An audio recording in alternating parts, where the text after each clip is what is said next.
मेरा नाम खुशी है, लेकिन मेरी ज़िंदगी में कहीं भी खुशी नहीं थी। मुझे ऐसा लगता था जैसे हंसना, मुस्कुराना और खुशी जैसे शब्द मेरी ज़िंदगी से कहीं गायब हो गए हैं। अरे करमजली, कब तू हमारा पीछा छोड़ेगी? पता नहीं कब तेरी मनहूस सूरत हमसे दूर होगी। मेरी ताई जी ने नफरत से और चिल्लाकर कहा। मैं अपने आंसू साफ कर रही थी और मन ही मन में सोच रही थी कि क्या मेरे भाग्य में ही ये सब कुछ लिखा हुआ था? क्यों मेरे माता पिता मुझे छोड़कर चले गए? अगर वो लोग मुझे छोड़कर जाना ही चाहते थे तो फिर अपनी बेटी को किसी ऐसे इंसान के हवाले करके जाते जो उसका ख्याल रखता। इस घर में तो बचपन से ही मेरे साथ बहुत बुरा सुलूक होता आया था। मैं रोती थी और प्रार्थना करती थी कि मरने से पहले मेरे माता पिता मुझे अपने साथ क्यों नहीं ले गए। मैंने अपने पिता को तो नहीं देखा था क्योंकि मेरे पिता मेरे जन्म से 2 महीने पहले मर गए। दरअसल मेरे मम्मी पापा एक दूसरे से बहुत प्यार करते थे। जब मेरे पापा और मम्मी की शादी हुई तो पापा को बड़ी बीमारी ने घेर लिया। पापा हमेशा बीमार रहते थे। मम्मी हमेशा उनके ठीक होने की प्रार्थना करती रहती थी। पापा हमेशा यही कहते थे कि मैं इस दुनिया से चला जाऊंगा। मुझे ऐसा लगता है मैं ज़्यादा समय तक नहीं बचूंगा, मगर मम्मी कहती थी कि ऐसा मत कहा करो, मैं आपसे बहुत मोहब्बत करती हूँ। अगर तुम मुझे छोड़कर चले गए तो मेरे पेट में पल रहे बच्चे का क्या होगा? कौन इसकी परवरिश करेगा? पापा मम्मी से कहते थे कि तुम दूसरी शादी कर लेना। मम्मी कहती थी कि ऐसा करने के लिए तो मैंने आपसे मोहब्बत नहीं की थी और आप तो जानते हो कि हमारी शादी कितनी मुश्किलों से हुई है। मेरे मम्मी पापा की शादी के लिए ना तो मेरे नाना नानी राज़ी थे और ना ही मेरे दादाजी, लेकिन उन दोनों ने अपनी मोहब्बत की जंग आखिरी हद तक लड़ी और फिर दोनों ने अपने घर वालों को मनाकर इज्जत के साथ शादी की थी। मगर ये बात कौन जानता था कि उन दोनों की खुशियों को किसी की नज़र लग जाएगी और वो दोनों जल्द ही एक दूसरे से अलग हो जाएंगे। शायद मेरे माता पिता के साथ साथ मेरा नसीब भी ख़राब था, क्योंकि मेरे जन्म से 2 महीने पहले पापा की मौत हो गई, जिस पर मम्मी बहुत फूट फूट कर रोई थी। उन्होंने पापा से वादा किया था कि वो उनके साथ कभी बेवफाई नहीं करेंगी। हालांकि पापा कहते थे कि तुम मेरे जाने के बाद दूसरी शादी कर लेना और हमारे बच्चे की परवरिश करना, लेकिन मम्मी ने कहा था कि मैं ऐसा नहीं कर सकूंगी। ऐसा करने की मुझ में हिम्मत नहीं है। अगर आप मुझे छोड़कर चले गए तो मैं भी आपके पीछे पीछे आ जाऊंगी। मैं इस दुनिया में अकेले नहीं रह सकती। उन दोनों की मोहब्बत के बीच मैं पिसकर रह गई थी।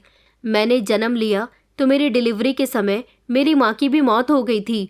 हमारा अगर कोई रिश्तेदार था तो वो थे मेरे ताऊ जी। मेरे माता पिता दोनों मर गए तो लोगों ने कहा कि इस बच्चे की जिम्मेदारी अब आपको लेनी होगी, क्योंकि आप ही इसके इकलौते रिश्तेदार हो। बस फिर तब से ही मैंने आँख खोली तो खुद को अपने आप से सबसे ज़्यादा नफरत करने वाली ताई जी की गोद में खोली थी। ताई जी ने कभी मुझे प्यार नहीं दिया और मैं हमेशा उनसे प्यार की उम्मीद करती रही थी। ताऊ जी तो कुछ कहते ही नहीं थे। इस घर में हर किसी की ज़ुबान पर सिर्फ एक ही लाइन होती थी कि तू मनहूस है, पैदा होने से पहले ही अपने माता पिता को खा गई।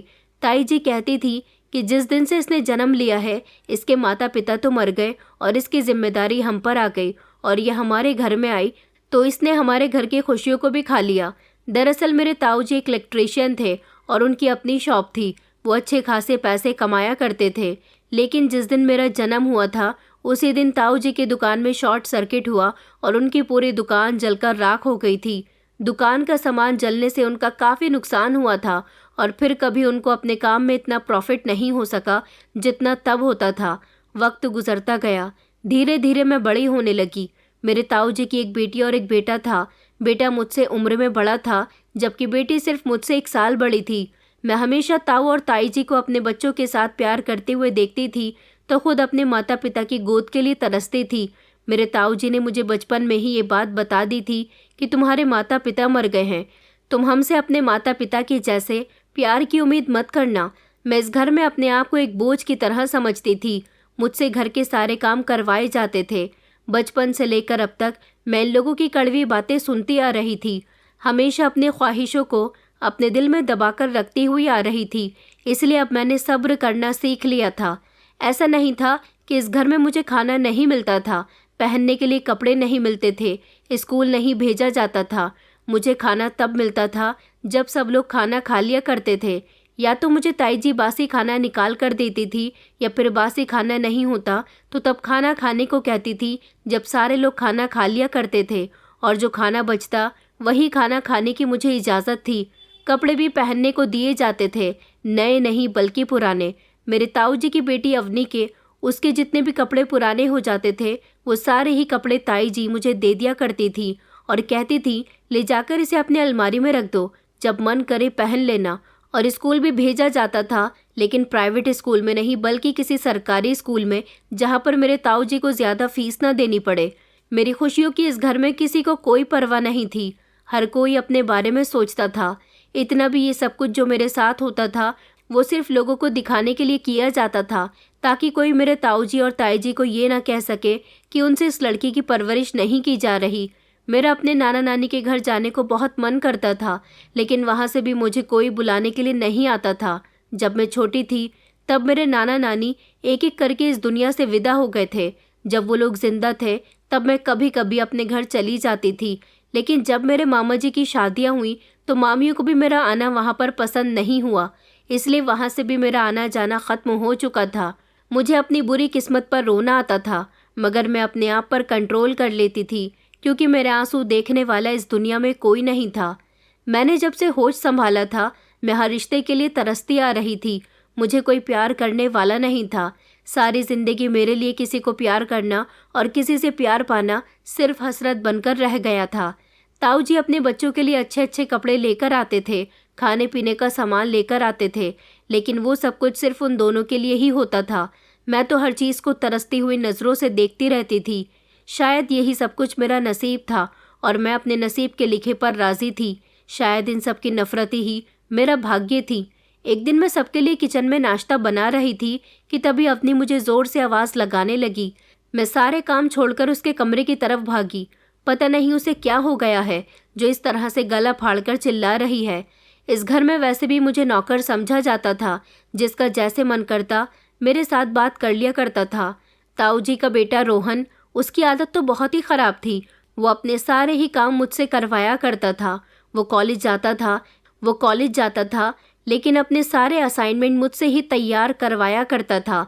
मैं जैसे ही अवनी के कमरे में पहुंची, वो मुझसे चिल्लाकर कहने लगी कि मैंने तुमसे कहा था कि मेरे लिए नाश्ता तैयार कर देना, मुझे कॉलेज के लिए देर हो रही है, मगर तुम तो हमेशा अपनी मर्जी के मुताबिक ही काम करती हो। जाओ और जाकर जल्दी से मेरे लिए नाश्ता लेकर आओ। कॉलेज के लिए देर तो मुझे भी हो रही थी। मैं अपने हाथों की उंगलियों को मरोड़ते हुए कहने लगी कि सॉरी, वो मैं भूल गई थी। पहले ताऊ जी ने मुझे पराठे बनाने के लिए कहा था, उनके पराठे बनाने में बिजी हो गई थी। तुम्हारे लिए अभी 2 मिनट में लेकर आती हूँ। मैं फ़ौरन ही किचन में भाग कर आ गई थी। इतने में ही मुझे रोहन अपनी शर्ट हाथ में लेकर किचन की तरफ आया और कहने लगा कि खुशी, जल्दी से मेरी शर्ट पर प्रेस कर दो। मैंने कहा, लेकिन मैं अभी अपने के लिए नाश्ता बना रही हूँ। वो कहने लगा कि उसके सारे काम छोड़ दो, तुम्हें पता है ना कि वो देर से कॉलेज जाती है, सबसे पहले मैं जाता हूँ, इसलिए पहले मेरा काम करो। मैंने पराठे बनाए और मैं जल्दी से रोहन की शर्ट लेकर उसे प्रेस करने के लिए चली गई। थोड़ी देर गुजरी कि फिर से अवनी के चिल्लाने की आवाज़ आई, अरे कहाँ मर गई हो, नाश्ता लेकर आओगी या नहीं? मुझे तो लगता है कि आज मुझे भूखे पेट ही कॉलेज जाना पड़ेगा। मैंने जल्दी जल्दी उल्टी सीधी रोहन की शर्ट पर प्रेस की और उसे उसकी शर्ट देने के बाद फ़ौरन ही किचन में चली गई। फिर ताई जी किचन में आ गई और कहने लगी कि आज मुझे टाइम पर चाय मिलेगी या नहीं। मैंने कहा, ताई जी बस 2 मिनट रुक जाइए, मैं अवनी को उसका नाश्ता दे दूँ, उसके बाद आपको चाय दे दूँगी। मैंने जल्दी जल्दी पराठे बनाया और नाश्ता तैयार करके अवनी के कमरे में देने के लिए चली गई। अवनी तो आग का गोला बनी बैठी थी। उसने चिल्लाते हुए कहा कि कहाँ रह गई थी, सुबह जल्दी उठा करो, तुम्हारी बहुत देर तक सोने की आदत हो गई है। अगर तुम सुबह जल्दी उठकर सारे काम देख लो ना तो सारे काम जल्दी जल्दी हो जाएं, तुम्हें तो आराम करने से ही फुर्सत नहीं मिलती। ये कहते हुए उसने अपने हाथ में पड़ी हुई किताब मेरे सर पर मारी थी। मुझे बुरा तो लगता था, लेकिन अब मुझे इस सब की आदत पड़ गई थी। मैं जल्दी से किचन में आई और मैंने ताई जी के लिए चूल्हे पर चाय चढ़ाई और उधर उनके कमरे में देने के लिए चली गई। ताई जी कहने लगी कि तुम तो बहुत ही ज़्यादा कामचोर हो गई हो, कोई भी काम टाइम पर नहीं करती, तुम्हारी वजह से मेरे बच्चे लेट हो जाते हैं।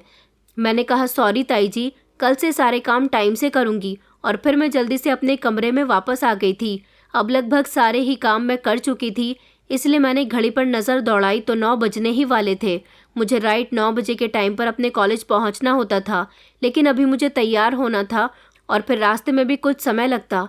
नाश्ता तो मैंने भी नहीं किया था। हर रोज़ मुझे इन सारी दिक्कतों का सामना करना पड़ता था। और फिर जब मैं जल्दी जल्दी हाँफते हुई कॉलेज पहुँचती थी तो वहाँ भी मुझे टीचर से डांट पड़ती थी। वो मुझे पूरी क्लास के सामने डांटा करती थी, तो सबके सामने मुझे बहुत शर्मिंदगी उठानी पड़ती थी। और फिर कॉलेज से वापस आकर मुझे सबके लिए खाना बनाना पड़ता था। फिर वही सारे काम जिनसे मैं थक तो जाती थी, मगर मुझे कोई आराम करने नहीं देता था और चाहकर भी आराम नहीं कर सकती थी। इस घर के हर काम का बोझ मेरे कंधों पर डाल दिया गया था। इसके बावजूद भी मुझे बेइज्जती और नफरत के सिवा कुछ हासिल नहीं हुआ था। मैं अपने कमरे में जाकर हमेशा अपने मम्मी पापा को याद करके रोया करती थी। भले ही उनके साथ मैंने वक्त नहीं गुजारा था, उन्हें देखा नहीं था, लेकिन उनके कमरे में उनकी शादी की एल्बम थी, उनका सारा सामान था। मैं उनके फ़ोटोज़ देख देख कर रोया करती थी। मेरे माता पिता का प्यार मैं कभी नहीं देख सकी थी।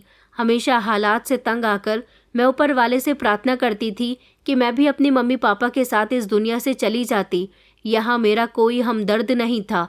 यहाँ तक कि मेरे ताऊ जी, जिनके मैं परिवार का खून थी, उन्हें भी मेरी कोई कदर नहीं थी। वो तो मुझसे इज्जत से बात भी नहीं करते थे।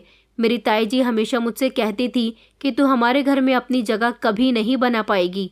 बस तेरा इंटर कंप्लीट हो जाए, उसके बाद तेरे लिए रिश्ता देखकर तुझे इस घर से निकाल दिया जाएगा।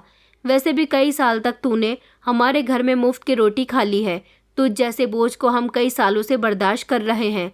ये सब सुनकर मुझे बहुत अफसोस होता था और मैं इन सब लोगों को हसरत भरी नज़रों से देखा करती थी कि ये लोग मेरी शादी करवाने के लिए इतने बेचैन हो रहे थे।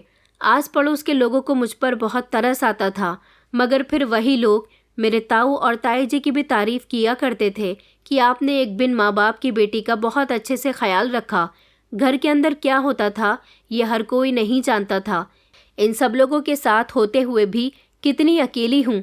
वक्त बहुत तेज़ी के साथ गुजरता जा रहा था और मेरा इंटर भी कंप्लीट हो गया था।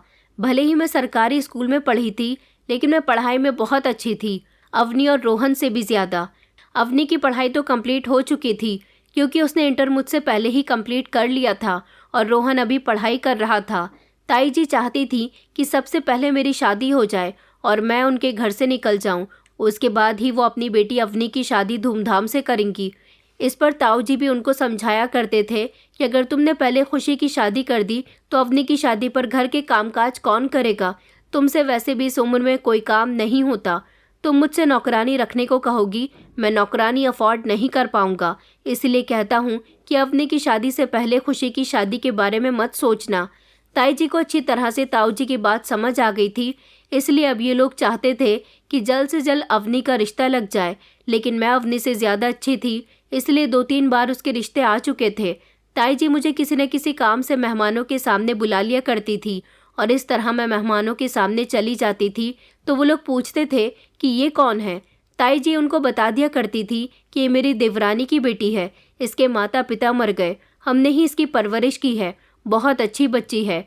उन्होंने 1-2 बार मेरी उन लोगों के सामने तारीफ़ क्या कर दी कि उन्होंने उनकी बेटी को रिजेक्ट करके मुझे ही पसंद कर लिया था और इस पर ताई जी और अवनी बहुत भड़कती थी और फिर वो अपना गुस्सा मुझसे निकाला करती थी।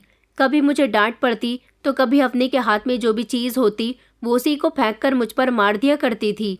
जब जब घर में मेहमान आते थे अवनी को देखने के लिए, तब तब हमारे घर में बहुत हंगामा होता था।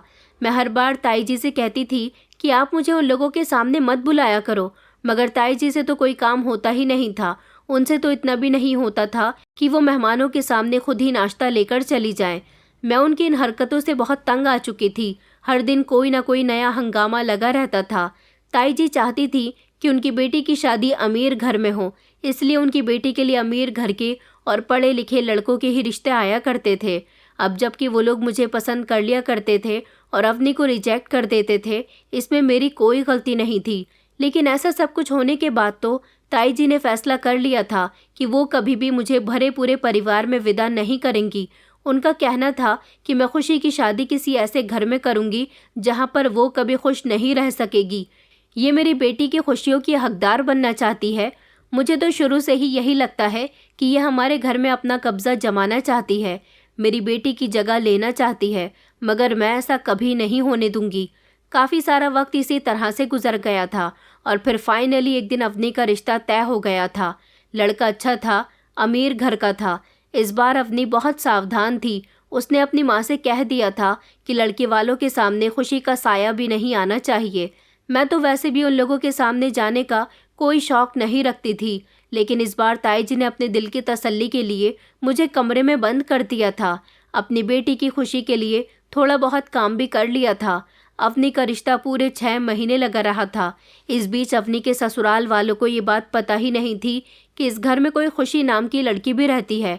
अवनी की एंगेजमेंट हुई थी, तब भी मुझे एंगेजमेंट में शामिल नहीं किया गया था। उसकी सगाई हॉल से ही की गई थी और सब लोग मुझे घर में अकेला छोड़कर चले गए थे।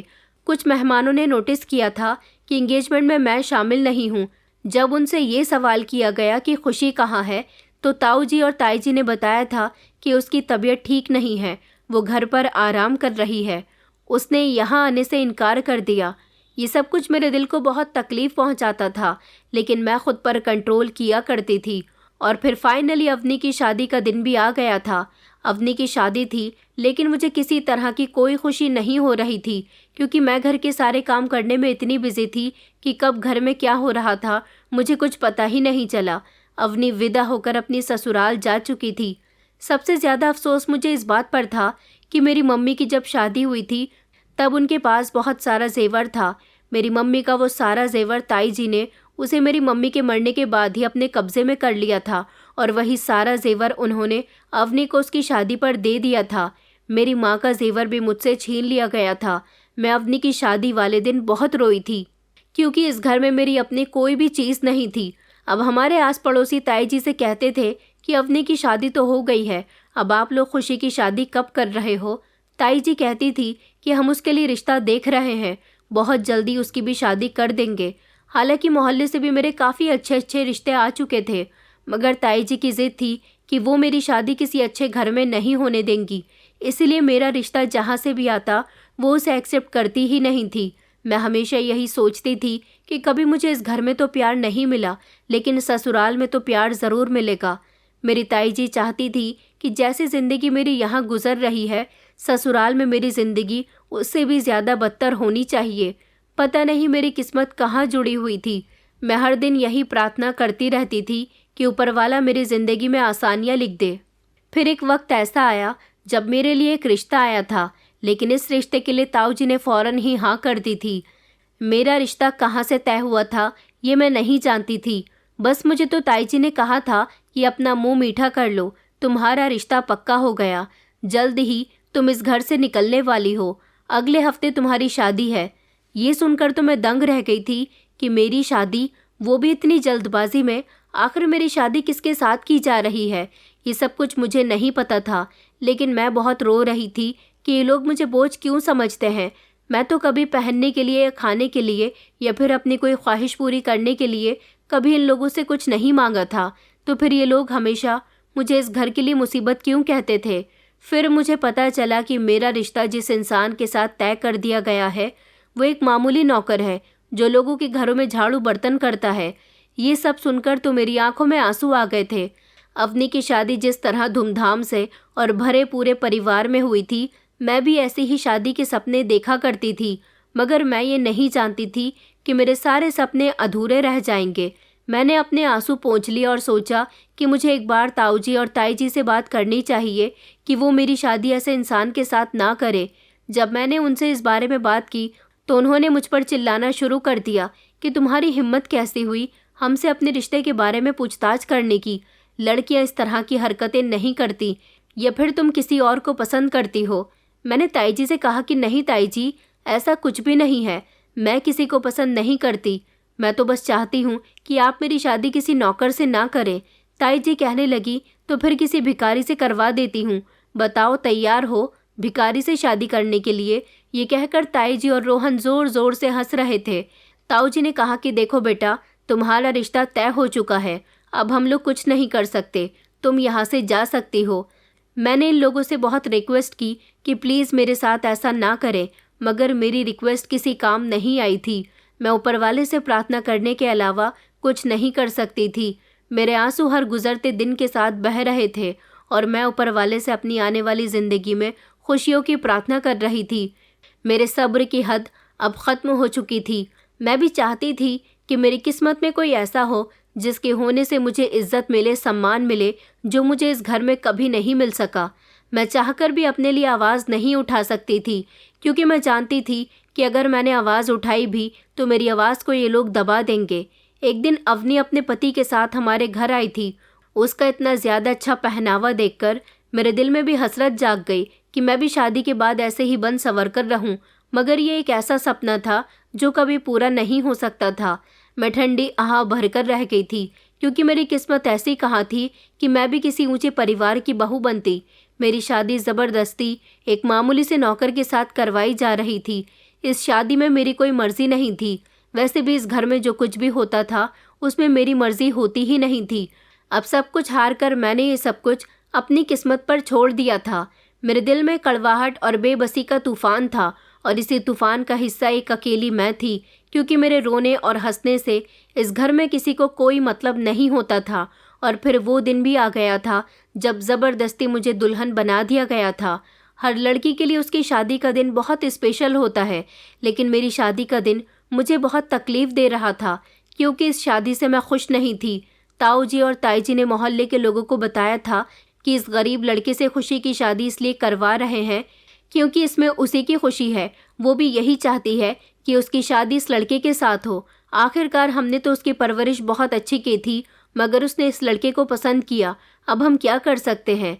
एक तो ये लोग ज़बरदस्ती मेरी शादी उस नौकर के साथ करवा रहे थे, और इस पर बदनाम भी मुझे ही कर रहे थे।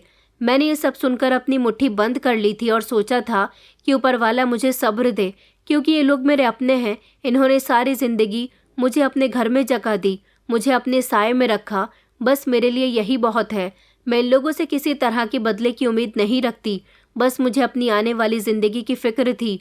मेरी शादी में किसी तरह की कोई सजावट नहीं थी। बस कुछ मामूली से लोगों को बुलाकर मेरी शादी कर दी गई थी। मैं बेरहम लोगों के चंगुल से निकलकर एक आम से घर में आ गई थी। उस दिन मेरा दिल खून के आंसू रो रहा था। शादी की रात मेरे पति कमरे में आए। मैं नज़रें झुकाकर उस पुराने से कमरे में बैठी हुई थी। ये बहुत छोटा सा घर था, लगभग 30 गज का मकान होगा। मेरे दिल में खुशी या फिर कोई ख्वाहिश कुछ नहीं था, जबकि मेरे पति की आंखों में मेरे लिए चमक थी। मैंने देखा कि जिस मामूली से नौकर से मेरी शादी हुई है वो शक्ल सूरत का अच्छा था। वो मोहब्बत से मेरे करीब आकर बैठ गया और नरमी से पेश आने लगा। मुझे ज़िंदगी में पहली बार ऐसा महसूस हो रहा था जैसे किसी ने मुझे इज्जत दी है। इससे पहले तो हमेशा मैं दूसरों की आंखों में अपने लिए सिर्फ नफरत ही देखती थी। उन्होंने मेरा हाथ पकड़ते हुए कहा कि मेरी प्रिंसेस, मैं कोई प्रिंस नहीं हूँ, लेकिन तुम मेरी प्रिंसेस हो। तुम बहुत सुंदर हो। उनके कहे हुए ये शब्द मेरे दिल पर गहरे असर छोड़ गए थे। फिर मैंने उनके इस पुराने टूटे फूटे घर को देखा और सोचा कि मैं इस सब की तमन्ना नहीं करती थी। फिर ये भी सोचा कि अब जो भी है, जैसा भी है, यही इंसान मेरा पति है और इसके घर को मुझे अपना घर मानना होगा। वो मेरी बहुत तारीफ़ कर रहे थे और उनके मीठे शब्द मेरे दिल में उतरते चले गए। पहली बार किसी ने मेरी इतनी तारीफ़ की थी। उनकी तारीफ़ से मुझे ऐसा लग रहा था जैसे मैं दुनिया की सबसे खुशकिस्मत लड़की हूँ। लेकिन न जाने क्यों मुझे उनके इस तरह से बात करने पर उस समय मेरी आंखों में आंसू आ गए। तो उन्होंने मुझे हंसाने की कोशिश की और मेरे रोने की वजह पूछी। तो वो कहने लगे कि अब तुम मेरे घर में आ गई हो, अब मैं तुम्हें कभी भी रोने नहीं दूंगा। उनका नाम प्रभास था। प्रभास ने कहा कि मैं तुम्हारे सारे दुख अपने नाम कर लूँगा, लेकिन तुम्हें कभी भी कोई तकलीफ़ नहीं होने दूंगा। प्रभास के लिए रिश्ता उसके पड़ोस वाली आंटी हमारे घर मेरे लिए लेकर आई थी, क्योंकि प्रभास का इस दुनिया में कोई नहीं था, बिल्कुल मेरी तरह। मैंने तो भले ही ताऊ जी के घर में अपनी ज़िंदगी गुजारी थी, लेकिन उन्होंने तो बचपन से लेकर अब तक अकेले ही खुद को संभाला था। यही वजह थी कि वो लोगों के घरों में जाकर काम किया करते थे और साथ साथ अपने घर का भी काम किया करते थे। ये भले ही टूटा फूटा घर था, लेकिन मेरे पति ने मेरे स्वागत के लिए इस घर को बहुत अच्छे से सजाया था। उन्होंने मुझसे वादा किया था कि मैं तुम्हारी ज़िंदगी को खुशियों से भर दूंगा। उनकी बातों से मुझे पहली बार हौसला मिला था।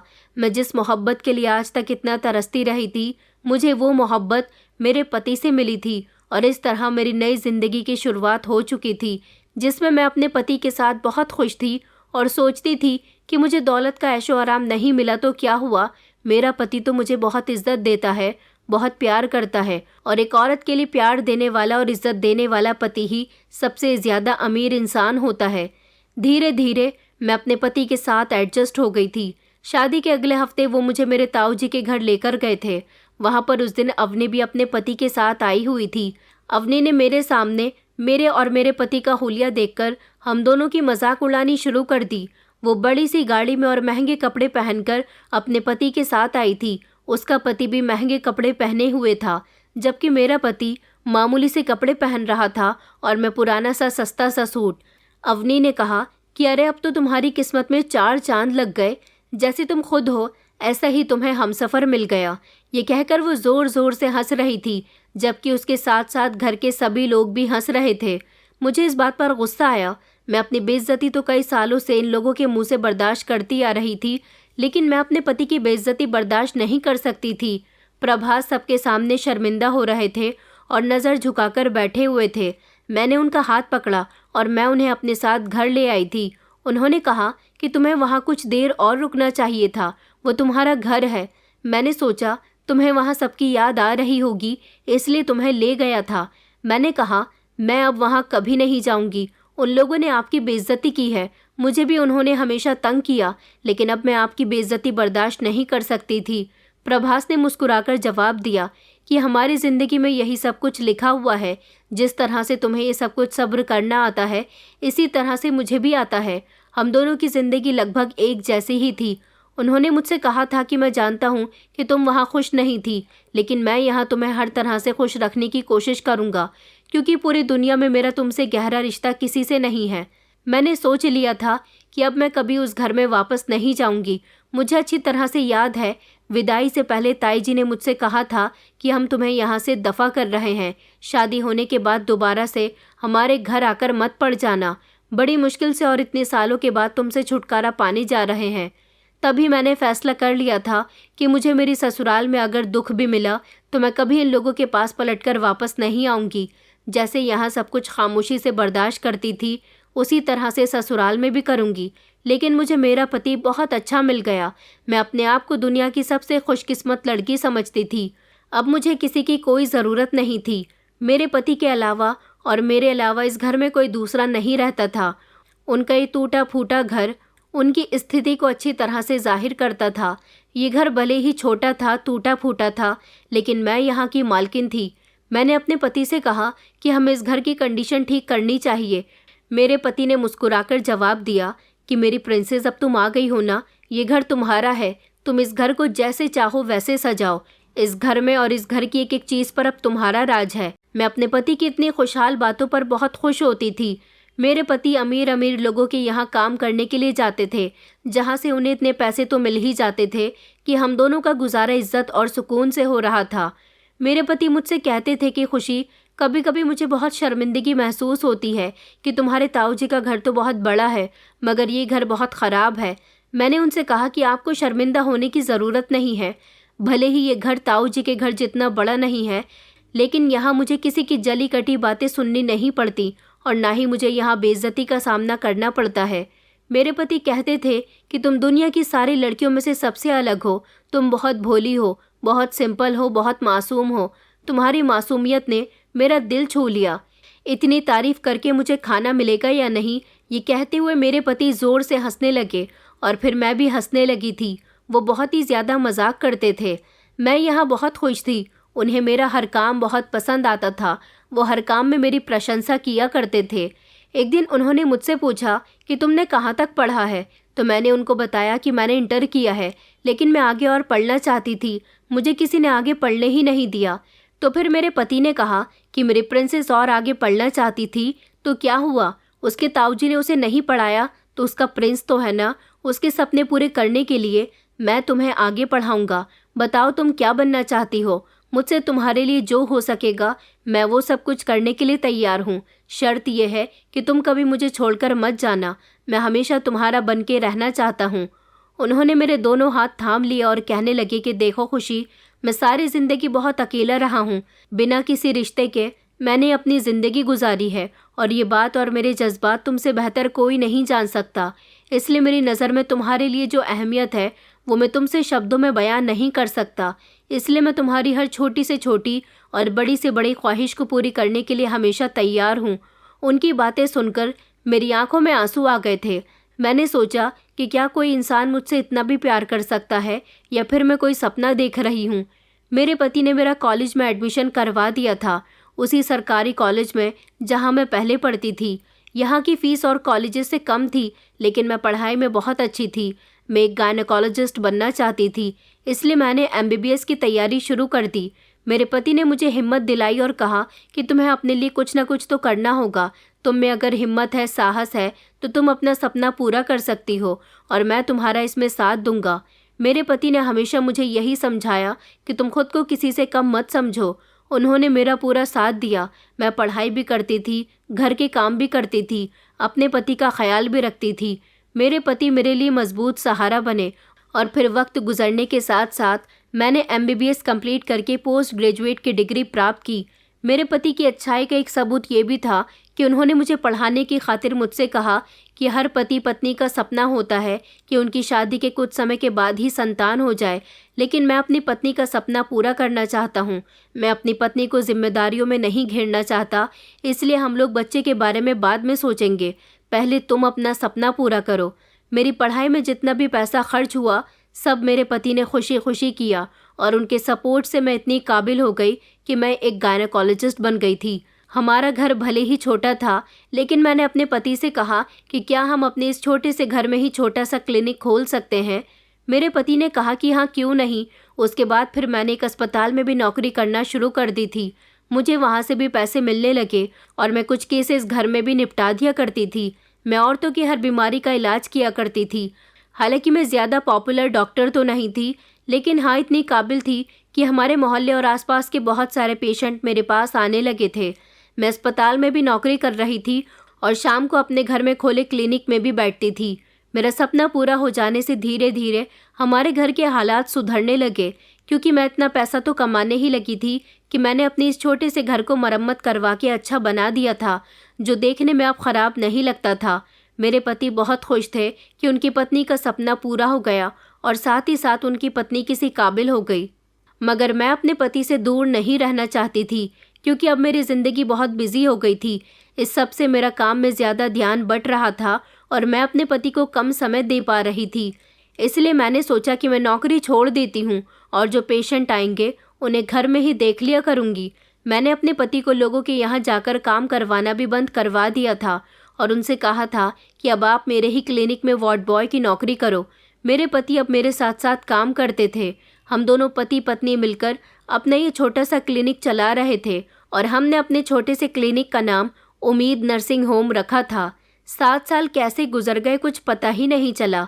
मेरी ताई जी को लगता था कि वो मेरी शादी किसी गरीब इंसान के साथ करवा देंगी तो मैं वहाँ कभी खुश नहीं रह सकूंगी, लेकिन उन्हें ये नहीं पता था कि मैं तो अपने आप को सच में किसी प्रिंसेस से कम नहीं समझती थी और ना ही इन 7 सालों में कभी मुझे उनमें से किसी की याद आई थी। वैसे भी जब इंसान की ज़िंदगी में अच्छे दिन शामिल हो जाते हैं तो वो बुरे दिनों को पूरी तरह से भूल जाता है। मेरे पास बहुत सारे केसेस आने लगे थे। मैं ज़्यादातर नॉर्मल डिलीवरी किया करती थी और अगर ऑपरेशन का कोई केस होता तो अपने सीनियर से कांटेक्ट करके उनके साथ अपने नर्सिंग होम में बच्चा डिलीवर किया करती थी। मेरा उम्मीद नर्सिंग होम शहर में काफ़ी चर्चा में था, क्योंकि मेरी काबिलियत के चर्चे पूरे शहर में हो गए थे। वो रात अभी भी मुझे याद है जब रात के 8 बजे से बारिश पड़ रही थी। इतनी तेज़ बारिश पड़ रही थी कि शहर के कई इलाकों में जल भराव हो चुका था। जगह जगह रास्ते बंद हो गए थे। बारिश थी कि रुकने का नाम ही नहीं ले रही थी। शहर के कई इलाकों में जाम लग चुका था। लोग परेशान हो रहे थे। बारिश भी पता नहीं उस रात क्या कह रही थी। हम दोनों भी जाग रहे थे और यही सोच रहे थे कि पता नहीं आज रात बारिश को क्या हुआ। देखते ही देखते रात के 3 बज गए थे। बारिश थमी तो अचानक हमारे दरवाजे पर दस्तक होने लगी। मैं घबरा गई थी कि इतनी बारिश में और रात के इस समय कौन आया है। मेरे पति ने कहा कि ज़रूर तुम्हारी कोई पेशेंट होगी, क्योंकि आसपास के इमरजेंसी के केसेस लोग मुझसे ही करवाया करते थे। मैं दरवाज़ा खोलने के लिए जाने लगी तो प्रभास ने मुझे रोक दिया और कहने लगे कि रुको, मैं दरवाज़ा खोलता हूँ। प्रभास दरवाज़ा खोलने के लिए गए और वापस आए तो उनके चेहरे पर एक अजीब सी हैरानी थी। उन्होंने कहा कि तुम्हारे ही पेशेंट हैं, लेकिन कौन है ये तुम बाहर आकर देख लो। मैं फ़ौरन ही कमरे से बाहर निकली और जैसे ही सामने की तरफ देखा तो ये देखकर मेरे पैरों तले से ज़मीन निकल गई कि एक औरत थी और उसकी बाहों में अवनी थी जो दर्द से चिल्ला रही थी। इसका मतलब कि अवनी प्रेग्नेंट थी।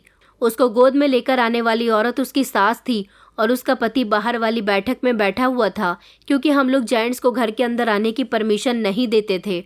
उस औरत ने मेरे आगे हाथ जोड़े और कहा कि मैडम, शहर में जगह जगह जाम लगा हुआ है। मेरी बहू का केस खराब हो गया।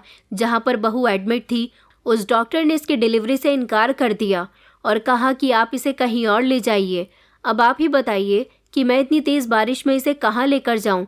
फिर मुझे कुछ लोगों ने आपके नर्सिंग होम के बारे में बताया, तो मैं फ़ौरन ही इसे यहाँ लेकर आ गई। मैं अवनी को देखकर घबरा गई थी। मैंने अवनी का चेकअप किया तो मुझे पता चला कि अगर उसकी डिलीवरी जल्द से जल्द नहीं की गई तो उसके बच्चे की जान को खतरा हो सकता है और साथ ही माँ की भी जान को खतरा होगा।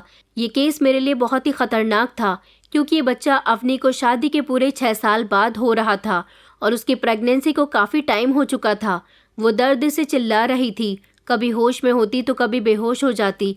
यहाँ तक कि ऐसी हालत में वो मुझे भी नहीं पहचान पाई थी। मैंने अपनी ख़ास नर्स को फ़ोन किया जो मेरे पास ही नौकरी कर रही थी। उसका घर मेरे घर के पास में ही था, क्योंकि जब भी हमारे पास कोई डिलीवरी का केस आता था मैं उसे फ़ौरन ही फ़ोन कर देती थी और वो टाइम पर पहुंच जाती थी। मुझे उसकी मदद की ज़रूरत थी। वो आ गई तो हमने अवनी को रूम में ले लिया था और उसके घर वालों को बता दिया था कि अवनी की जान को खतरा हो सकता है, लेकिन फिर भी उसको बचाने की पूरी कोशिश करूँगी। अवनी की सास ने फ़ोन करके ताई जी को भी सब कुछ बता दिया था। ताई जी को जब पता चला कि अवनी को पास के ही छोटे से नर्सिंग होम में लाया गया है तो वो कहने लगी कि कुछ भी करके मेरी बेटी की जान बच जानी चाहिए। उसकी सास ने मेरे आगे हाथ जोड़े और कहा कि हमें बच्चे और माँ दोनों स्वस्थ चाहिए। हम आपका ये एहसान कभी नहीं भूलेंगे मैडम। इस समय अवनी मेरी कज़िन नहीं बल्कि मेरी पेशेंट थी और मैं अपने पेशेंट को और उसके बच्चे को बचाने में जी जान लगा दिया करती थी। अवनी की डिलीवरी केस मेरे लिए एक चैलेंज था जो मुझे जीतना था, और जब मैंने अपनी नर्स के साथ मिलकर उसकी डिलीवरी की तो ऊपरवाले की कृपा से काफ़ी मेहनत के बाद बच्चा और माँ दोनों की ही जान बच गई थी और लगभग 2 घंटे की कोशिश के बाद उसका बच्चा हमने उसकी सास के हवाले कर दिया था। जब उसके पति को ये खबर पहुंची तो वो भी बहुत खुश हुआ था, और जब उसके पति की नज़र मुझ पर गई तो वो दंग रह गया था, क्योंकि आज मैं उसके सामने एक डॉक्टर के रूप में खड़ी हुई थी जिसने उसकी पत्नी और उसके बच्चे की जान बचाई थी। वो मुझे अच्छे से जानता था। अवनी बेहोश थी। बारिश रुक गई थी। दिन की रोशनी धीरे धीरे फैलने लगी थी। दिन निकलते ही फौरन ताई जी भी नर्सिंग होम पहुंची तो उनके हवाले भी अवनी का बेटा कर दिया गया। फिर अवनी के पति ने ताई जी को पूरी बात बताई कि ये डॉक्टर कोई और नहीं बल्कि खुशी है। वही खुशी जिसको आपने सारी ज़िंदगी ताने दिए, अपने घर से निकालने की कोशिश की, उसे बहुत बुरा समझा। आज उसने ही आपकी बेटी की जान बचाई है। रात के समय ताई जी के लिए अपने घर से यहाँ आना, वो भी बारिश के समय में पॉसिबल नहीं था, इसलिए उन्होंने सुबह के समय आना बेहतर समझा। मुझे मेरे घर में देखकर वो दंग रह गई थी। मैं उनसे कोई बात नहीं कर रही थी, मगर फिर वो खुद ही मेरे पास आई। उन्हें ये एहसास हो गया था कि आज मैं कितनी काबिल बन गई हूँ। उन्होंने तो कभी मुझे समझने की कोशिश ही नहीं की। उनका मानना था कि आज मेरी वजह से उनकी बेटी की जान बच गई, और ऐसे समय में मैंने उनकी बेटी की डिलीवरी की, क्योंकि उनकी बेटी का केस बहुत ख़राब हो चुका था।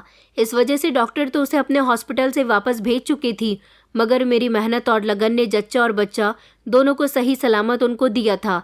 ताई जी ने मुझसे माफ़ी मांगी और कहा कि बेटा, मुझे माफ़ कर दो। आज तुम नहीं होती तो पता नहीं अवनी के साथ क्या हो जाता।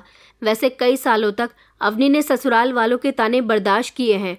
अगर उसका यही बच्चा सलामत नहीं होता तो शायद मेरी बेटी फिर से निसंतान रह जाती, या फिर वो इस दुनिया में ही ना होती। भले ही मैंने अपनी बेटी के लिए अमीर घर देखा था और तुम्हारे लिए गरीब से गरीब, मगर मुझे ये नहीं पता था कि इंसान दिल का अमीर होना चाहिए। मैं तो हमेशा यही सोचती थी कि ससुराल जाने के बाद तुम्हारे दिन और ज़्यादा ख़राब हो जाएंगे, मगर मुझे ये नहीं पता था कि तुम्हारा पति तुम्हें एक काबिल इंसान बना देगा। मुझे माफ़ कर दो बेटा। मैं सारी ज़िंदगी की गलतियों के लिए तुमसे माफ़ी मांगना चाहती हूँ। तुम चाहती तो अवनी और उसके बच्चे की जान नहीं बचाती, हमसे बदला ले सकती थी, लेकिन तुमने ऐसा नहीं किया। हमने तुम्हारे साथ जितना भी बुरा किया वो सब तुम्हारी आंखों के सामने था, तुमसे कभी छुपा हुआ नहीं था। फिर भी तुमने ऐसा क्यों किया? मैंने अपनी आंखों में आंसू भरकर कहा कि ताई जी, क्योंकि मैंने आपके हर जुल्म पर सब्र किया और कभी भी आपसे बदला लेने का नहीं सोचा, क्योंकि मैंने सारी ज़िंदगी आपको अपना समझा, मगर आप लोगों ने कभी मुझे मोहब्बत की नज़र से नहीं देखा। जो मोहब्बत मुझे आप सब लोगों से नहीं मिली, वो मोहब्बत और इज्जत मुझे अकेले मेरे पति ने दी। मेरी पढ़ाई दोबारा से शुरू करवाई और अपनी मेहनत की कमाई से मुझे डॉक्टर बनाया। आज मेरे पास मेरे पति के होते हुए सब कुछ है। ताई जी मेरे सामने हाथ जोड़कर रो रही थी और अपने किए की माफ़ी मांग रही थी। मैंने उनके दोनों हाथों को पकड़ा और कहा कि ताई जी, मैंने आपको माफ़ कर दिया। ये कहकर मैं अपने पति के साथ काम में बिजी हो गई थी। अवनी को होश आया तो उसे भी सब कुछ बता दिया गया था। वो मुझसे बहुत खुश हुई थी और उसने भी मुझसे अपनी गलतियों की माफ़ी मांगी थी। ताऊ जी भी मेरे घर पर आ गए थे और उन्होंने भी मुझसे माफ़ी मांगी थी, लेकिन मुझे किसी की माफ़ी की ज़रूरत नहीं थी। ऊपर वाले ने मेरे दिन बदल दिए थे, यही मेरे लिए बहुत था। दोस्तों, उम्मीद करती हूँ आपको हमारी कहानी पसंद आई होगी। कहानी पसंद आई है तो वीडियो को लाइक करें, चैनल पर नए हैं तो चैनल को सब्सक्राइब करें और हाँ, नोटिफिकेशन बेल को ज़रूर दबाएं ताकि अगली अपडेट सबसे पहले आपको मिले।